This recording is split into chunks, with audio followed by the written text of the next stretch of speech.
Leather Games and Direwolf Digital presents Root. A game of woodland might and right.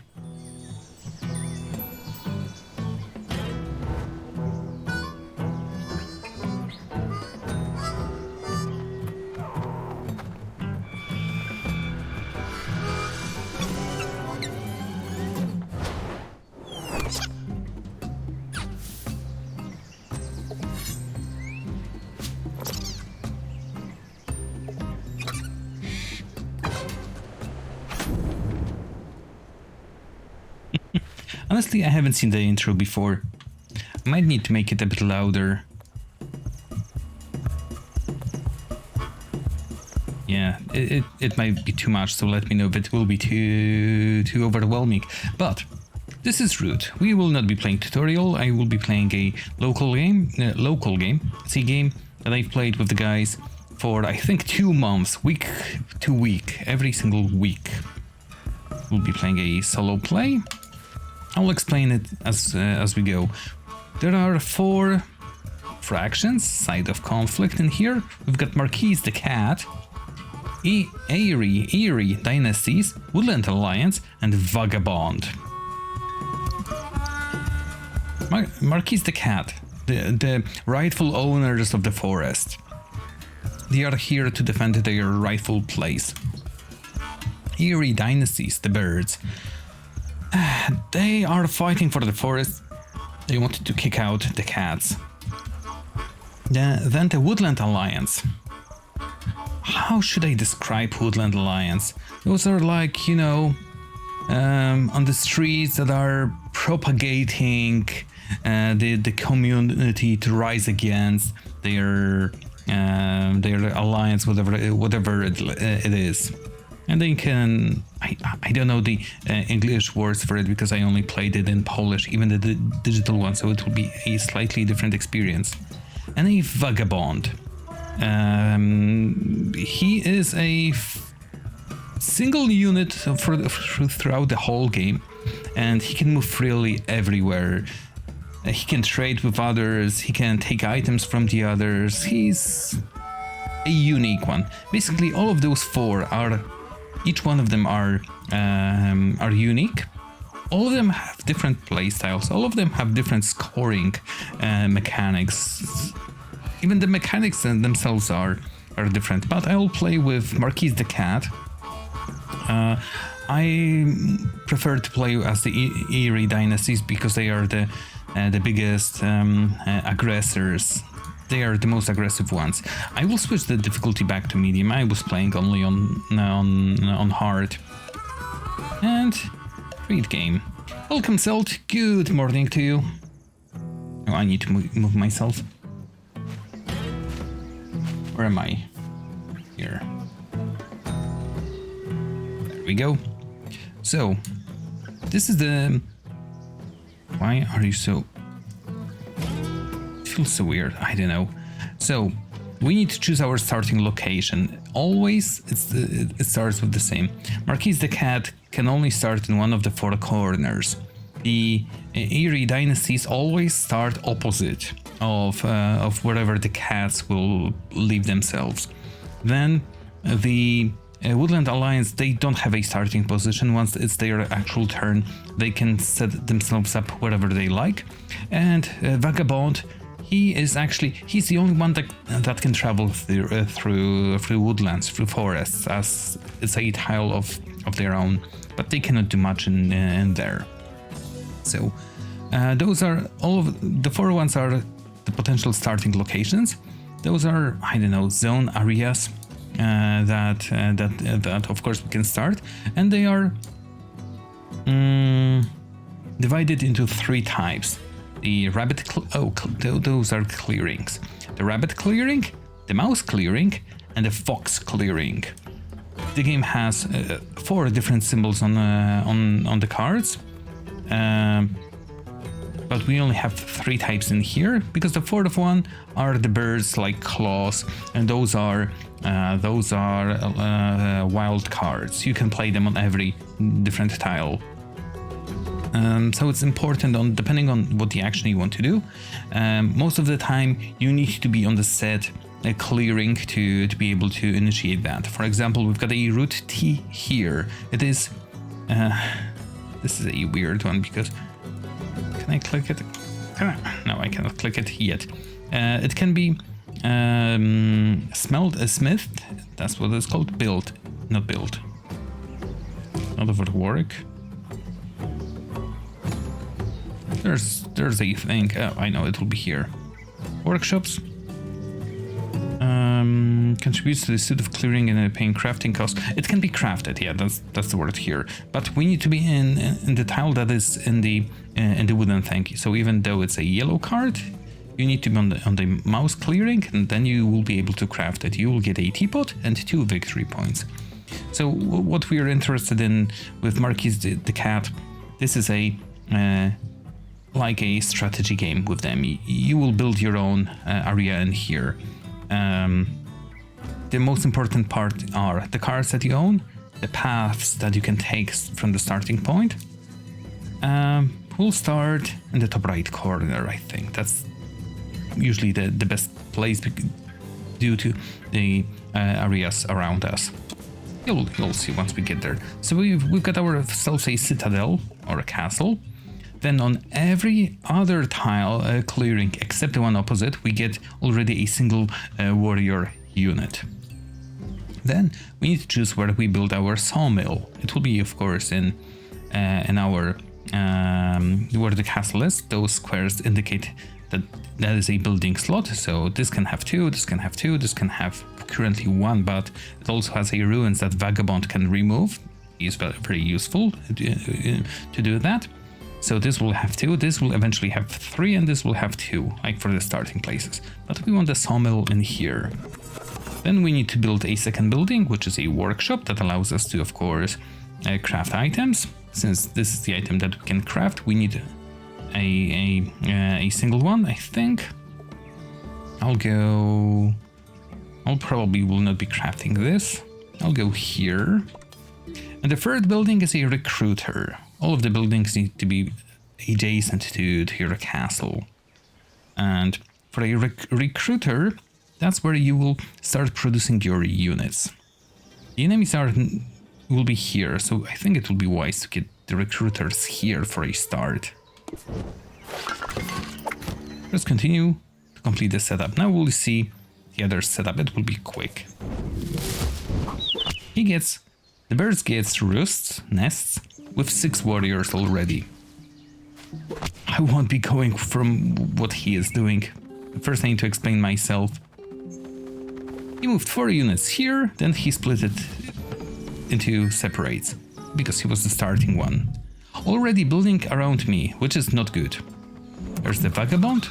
Vagabond will be most of the time exploring the ruins at the very beginning of the game, because it adds him items. And he gave us a card for whatever reason. Yeah, I'm already lost, thinking why the hell did he went for us straight away? Oh yeah, no cards to craft. So basically, each player has their own fraction card. It tells about the clan that you play. We've got a field hospital that after a fight we can pay a card on the certain clearing to instead of having our warriors killed off, they move to the castle, to the keep. And as for the keep, we can only have a single keep on the game. We currently have 1 workshop, 1 sawmill, and 1 recruiter. We have 14 warriors in reserve, so you cannot overfill the map with your units. We have 4 cards in our hands. Then we've got actions that we can perform. During the early morning, the game automatically will place a piece of wood at every sawmill. Wood is required to build more structures. For the first buildings, we don't pay anything. For the second, we pay 1, then we pay 2, 3, I believe, or something like that. So it gets more expensive, but the more we have, the more things we can do. Workshops allow us to craft cards that require more symbols. The workshop needs to be, of course, on the clearing with the corresponding symbols. Those are mice, so we cannot do that. Sawmill will automatically generate one extra piece of wood every single turn during the morning. So the more we have, the more we have wood to spend. And recruiters, once per turn, we can use the recruit action to get one unit from each recruiting place. So yeah, currently it would require 14 turns to have all of them, which is insane. Then during the daylight, we can craft items from the cards from hand if we have required workshops that required clearings. Then we can take 3 actions, up to 3 actions from those available. We can fight with any of the units that are on the same tile that we are.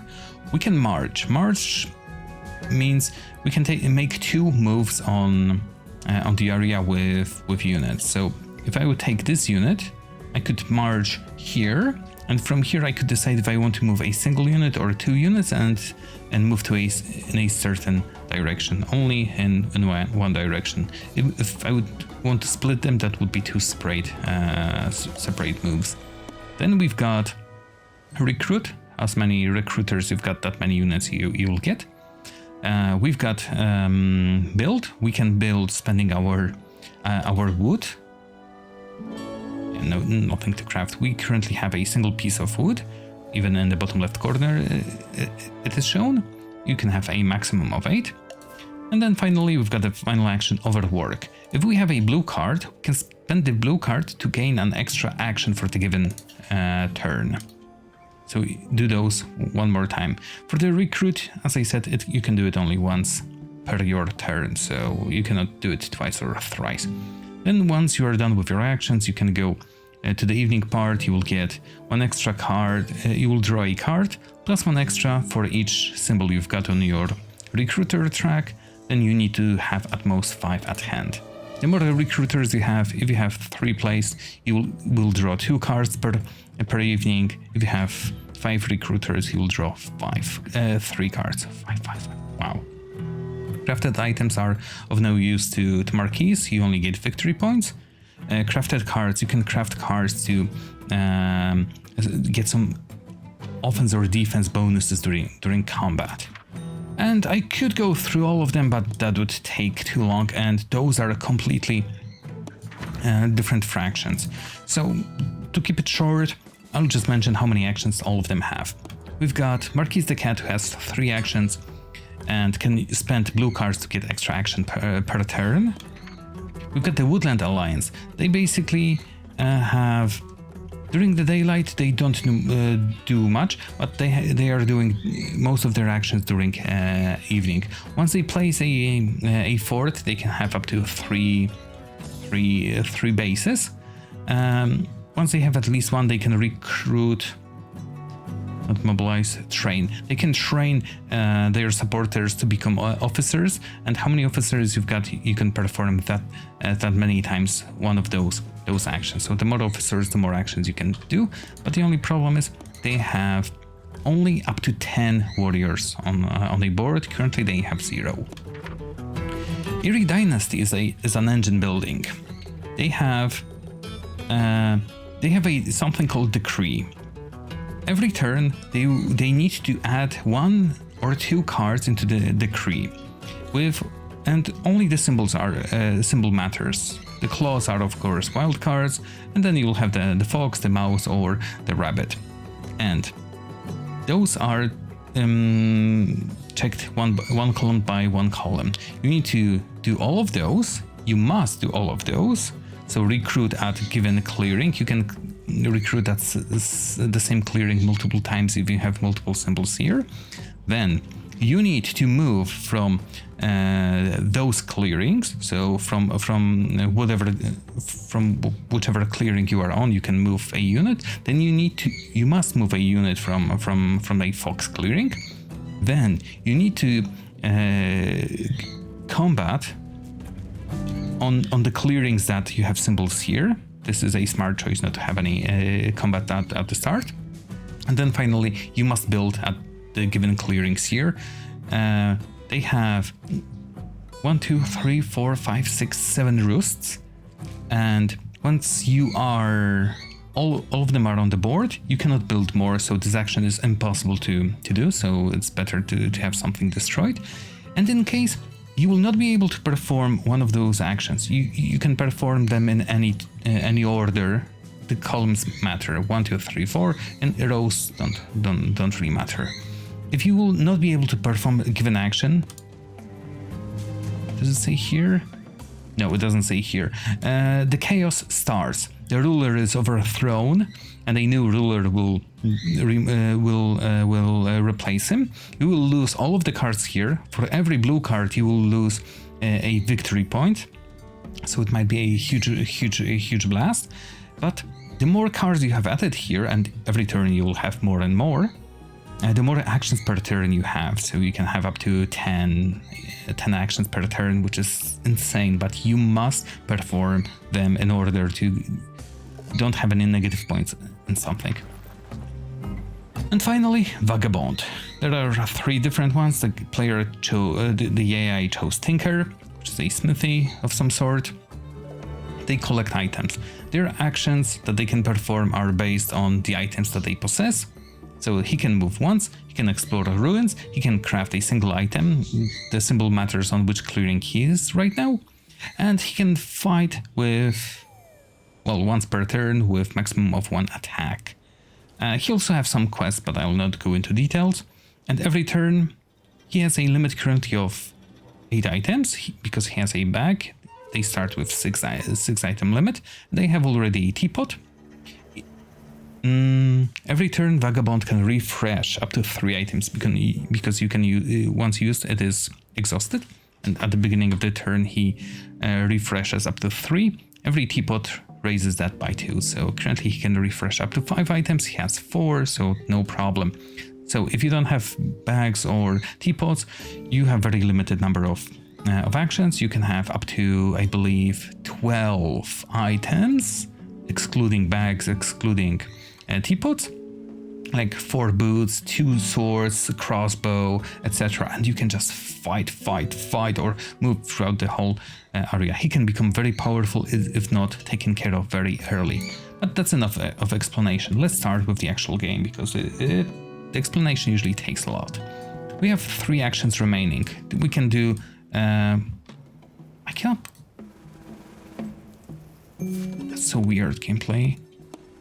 That it skips when I scroll. Well, let's not scroll. We'll see. We'll have an oversight view. So the most standard tactic that I'm used to do is, first of all, we can do an overwork. We can spend a card. We don't need dominance. We never use dominance in our game. Overwork means you spend an action, you spend a card, and on the clearing with that symbol, an extra wood will appear. So we now have 2. So we can now build. I want to build an extra sawmill. And I want to block building for the birdies here. So I'll build a recruiter here. Of course, Ela. You click here, click there, those are symbols, they are different. You also get cards, you can fight, you can build, and that's how you win. You get victory points. Easy peasy. Oh yeah, victory points. The more buildings this guy gets victory points from building, from placing buildings. So we need wood to place buildings, but we also need open spaces to actually be able to place the buildings. Once they destroy a building, it goes back to the board. We can place it again to get the same amount of points, but we want to move forward so we can actually get more and more points. So I've spent 3 actions. I built 2 buildings. I've spent 2 wood because I did overwork to get the extra wood. No aggression this turn from my side. And turn. During the evening, press continue to complete the turn. What can we do through the evening? Draw a card.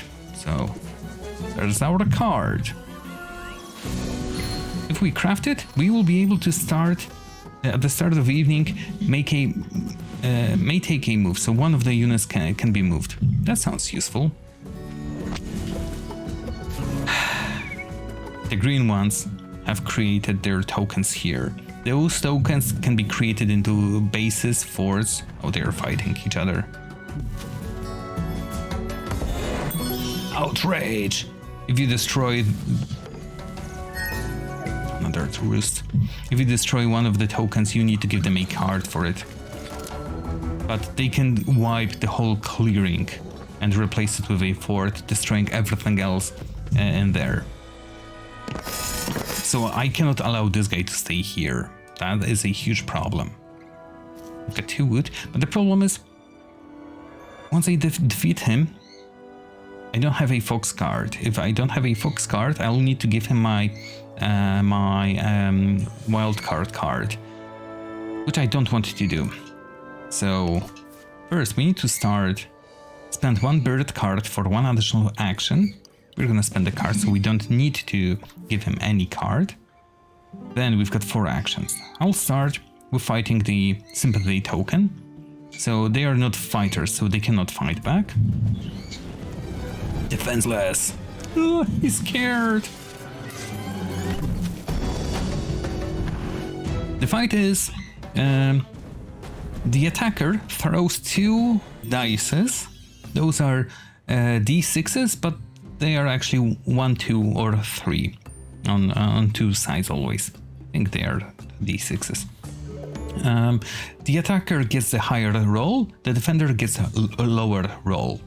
And the difference between attack and defense, that many of the enemy units are being removed. So the attacker always gets a higher roll unless it's equal. That rule does not apply to the green ones.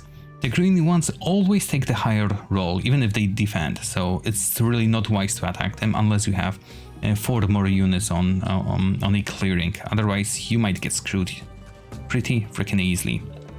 Okay, I am here. I want to build here. I want a recruiter. Because now we have 3 recruiters. Now we can take the action recruit. 1, 2, 3.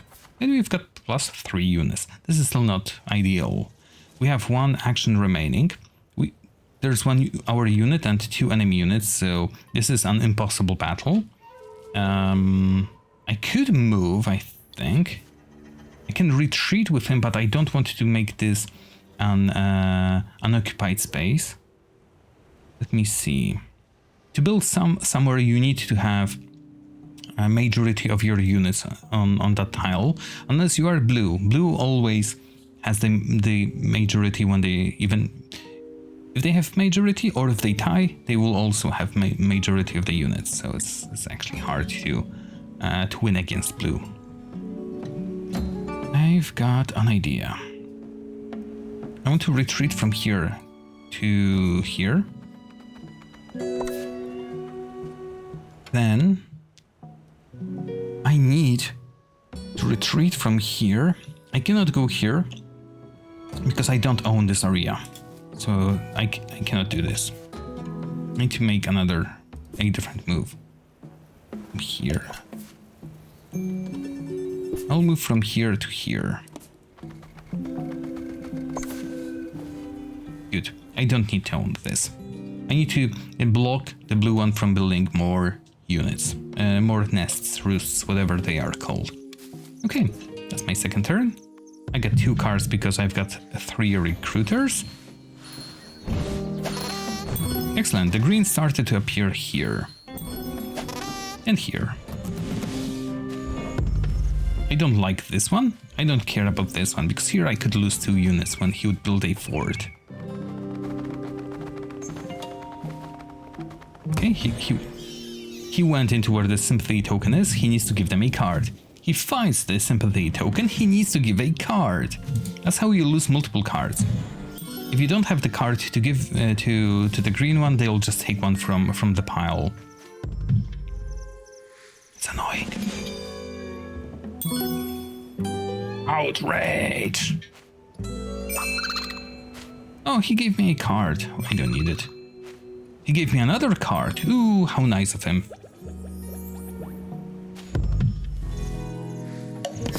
Vagabond. develops relationships with the other fractions. Once they reach 3, he can move my units with him and fight using my units, plus he will get insane number of victory points. Currently the blue one has 10, gray has 8, I've got 5, so I'm losing here. No cards to draft. I cannot do anything against Vagabond just yet.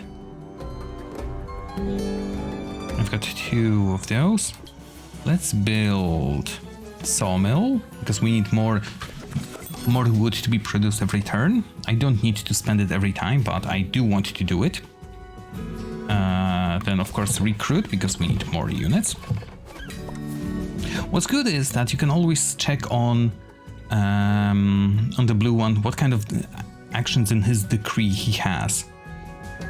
If he wouldn't have a blue one in the recruit or in the movement, we could always go there during our turn, and if he would only have yellow, that means he can recruit only on the yellow clearing. So it would be enough for us to destroy his roost here, and he would lose a whole turn plus a bunch of negative points. No, it's open for everybody. The same goes on board. The only things that are hidden are the cards in your hand.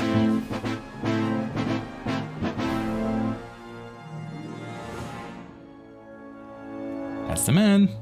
Rico, welcome. Now, thank you so much for what's it called, for the sub. Strike, nice. So we need to take action against this one. Well, we can. So it's always wise to have 3 units, because since on the dice you have the maximum number is 3, if you throw 3, it will be moved down to the number of units you have. So if I would have 2 and throw 3, the maximum damage I can deal is 2. But I'll move forward. I'll start fighting already. Oh, I can still move.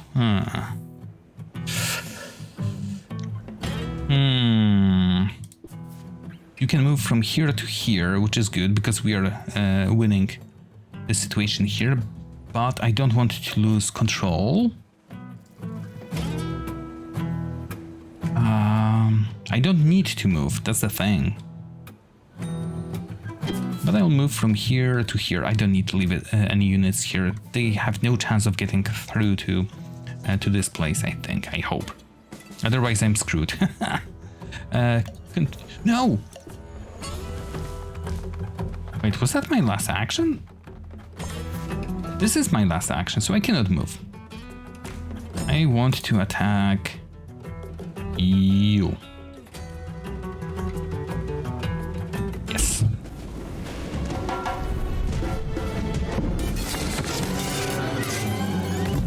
He doesn't have any defense. Yes, I am playing as the Marquise de Cat. Outrage! And I need to choose what card I want to give. The blue ones are very powerful. This one is an ambush card. If somebody would attack me, I can throw this card and automatically destroy 2 of the enemy units, unless he will throw the same card at me. So I'm gonna give him this. This is I think the easiest one to play, and I kind of dislike cats as well. I prefer the birds, but I think it was the easiest to explain how it's being played with the cats. I have too many cards, so I'll need to discard something. I'll need to discard even 2 cards. This can go. And I don't need this. Perfect. Whoa, 3 cards. Okay, perfect. I know, Rico, I know. I always preferred birds over any other animal. Revolt. So he removed 2 of my units and he plays a base here. He can have up to 1 base on every clearing type. So 1 on fox, 1 on mouse, and 1 on rabbits. This is really annoying.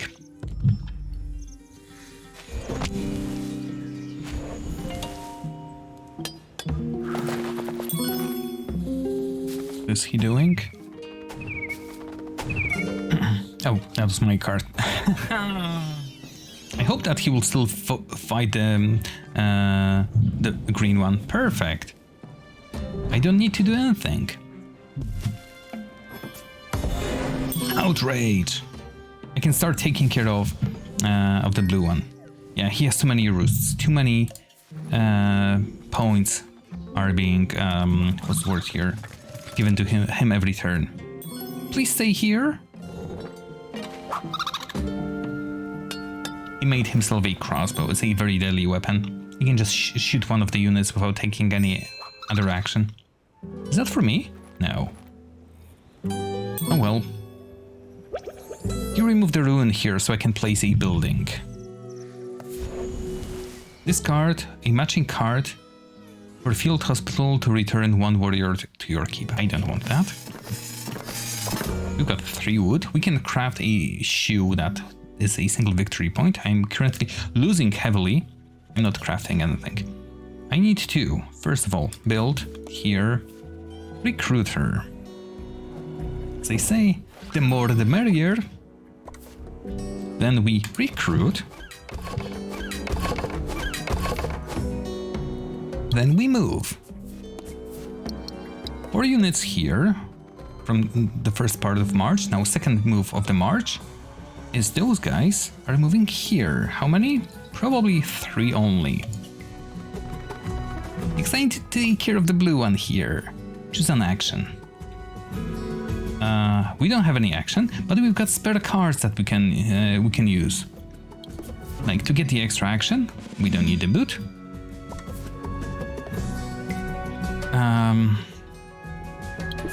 I need to get rid of this guy.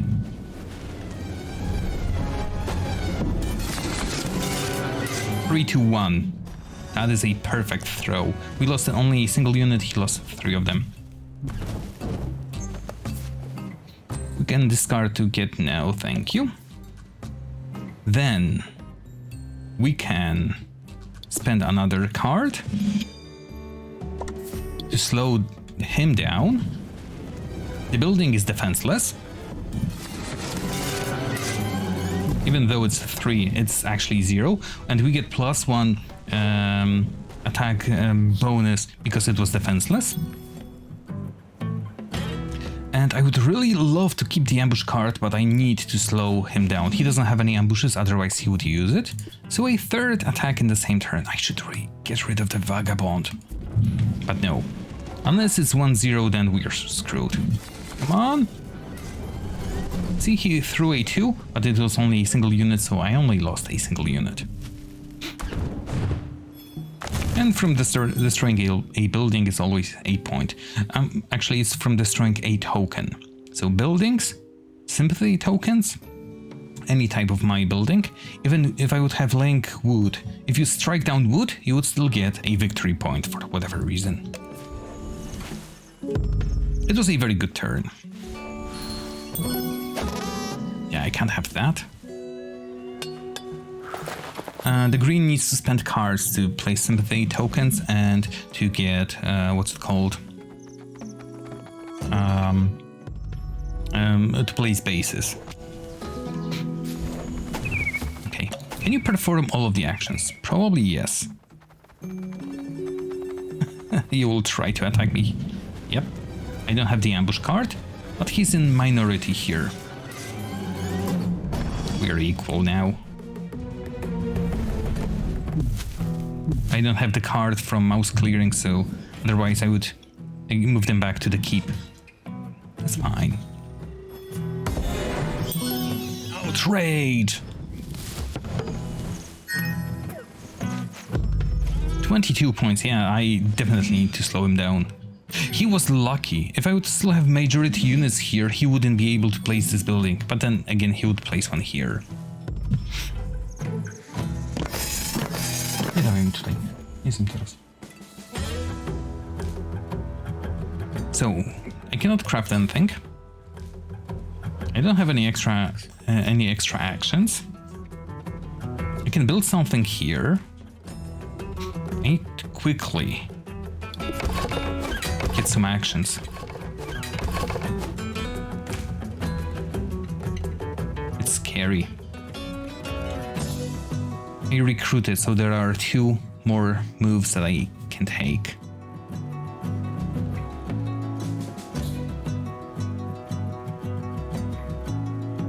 Trying to think. What should I do? I need to get rid of this token, otherwise... Oh no, he cannot place a base here because he already have a fox base.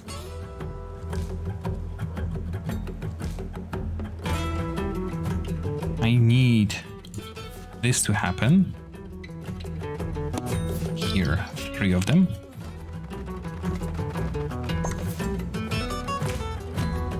Because he will be building here.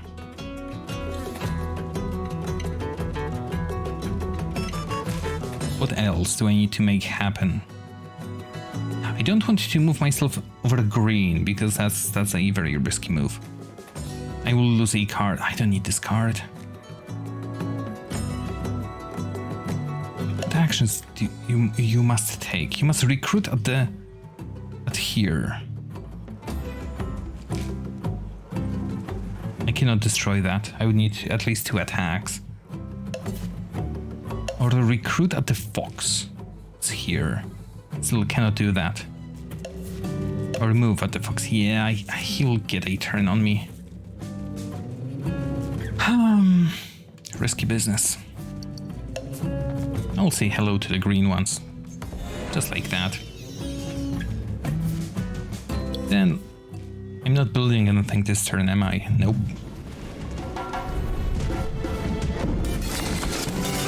Perfect throw, 2-0. No losses on our side. So he will need to throw at least 4 units this way. A bit too late for this.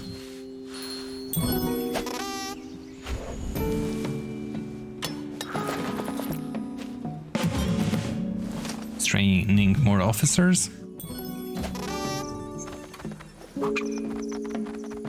This is fine.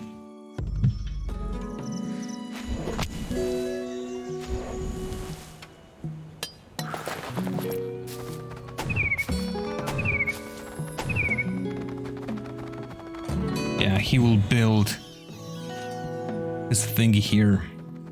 So unless I stop him in this turn, he might win in the next turn. I won't be surprised. It's hard to stop the blue one, especially when you're playing alone. Why are you fighting me?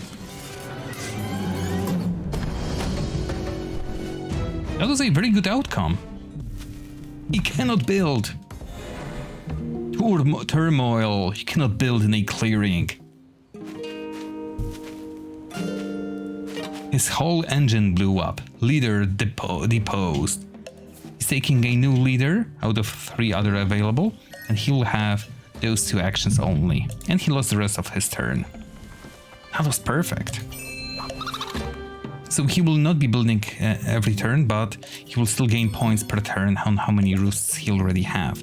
So I need to reduce his numbers further down. I can discard this to have +3 warriors here. I need extra action, so that's a no-no. We've got 6 wood. Cannot craft anything. I'd like to recruit probably. We've got 4 spare warriors, so next turn it will be over.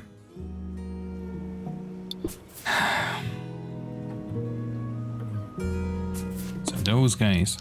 I'm gonna throw 3 of you here.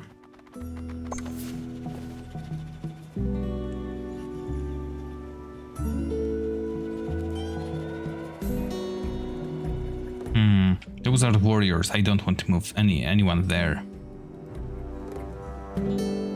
And I guess 2 here. This needs to disappear in this turn. We don't have a fox card, so first of all, I need to get the extra around. Rooster leader. I don't think they have any rooster, like even. Now, I need to build. +1 card, sure. We're down to 3 wood, but we've got only a single action left. Unfortunately, we need to take care of this one.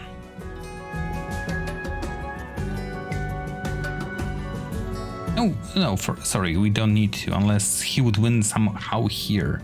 So this is completely safe. I'm going for those guys. Come on, 3! Ambush, -2 units, see? But we still have 3. That was ideal! Overkill! Now I can spend the card to move 2 warriors to the base. Perfect. I don't need the card. I will need to discard some anyway. Uh-huh. 3. Only yellow and what's it called? What items do you have? 3 hammers, so I cannot give that away.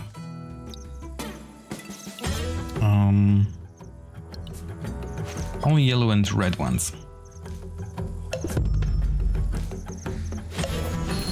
Okay, we slowed down the blue one. Bubble eyes, okay. Okay, the green one was non-aggressive this turn.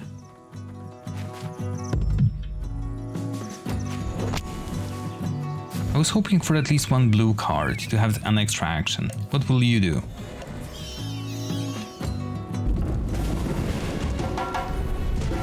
Why so nervous? 1 for 1. Yeah, that is a good outcome.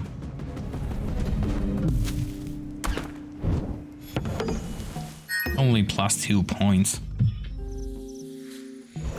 Vagabond. Vagabond is coming for the last ruins.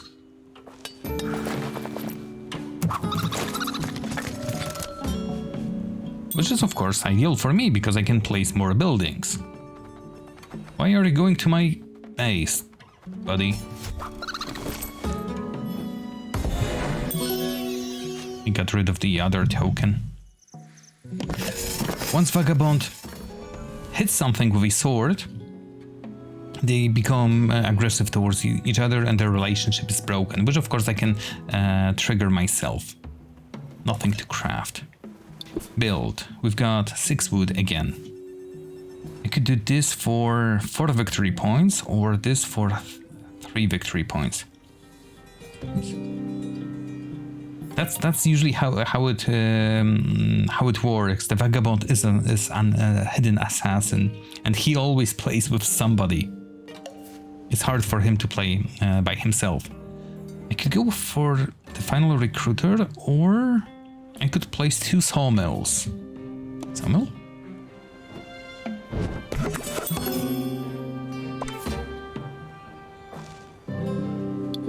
Build?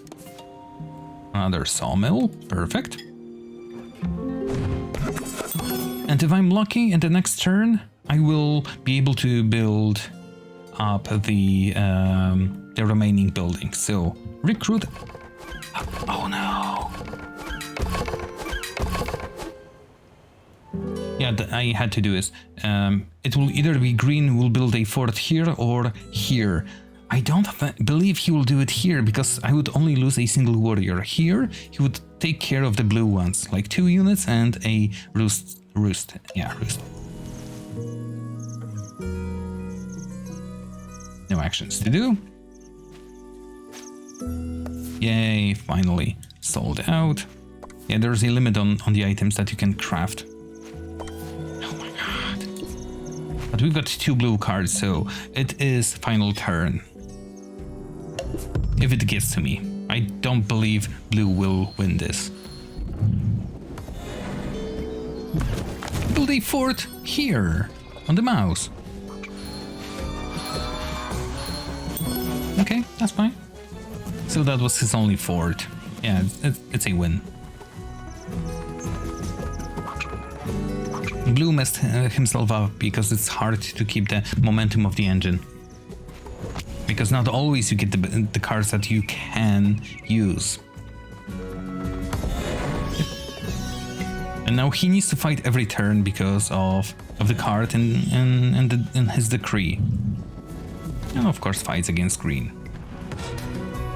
Against the defenseless! But that's another outrage. 26 plus 1 point. Vagabond. No.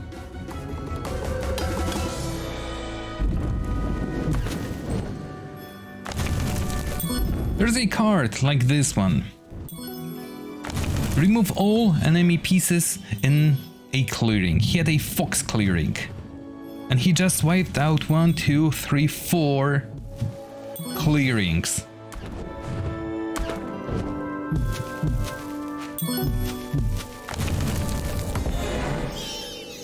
That is insane. That is cheating. You can spend a card to get some units back.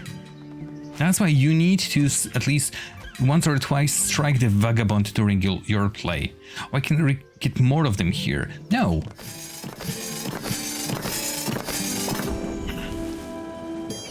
But the problem is,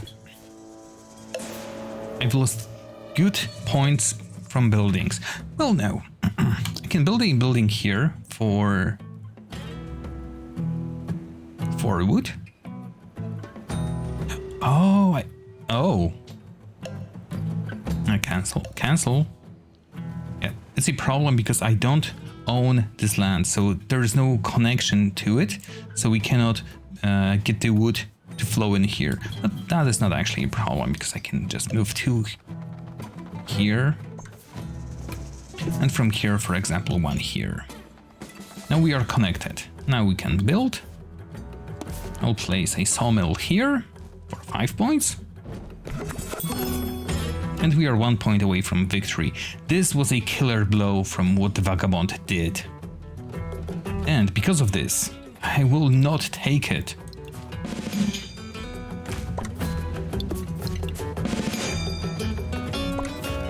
I'm going for him. I've got several extra actions. I never had that many units on a single tile. Hey. So we've got 2 extra actions. The last one is for building. This one is for striking the Vagabond because he deserved it. He was defenseless because he doesn't have any available sword.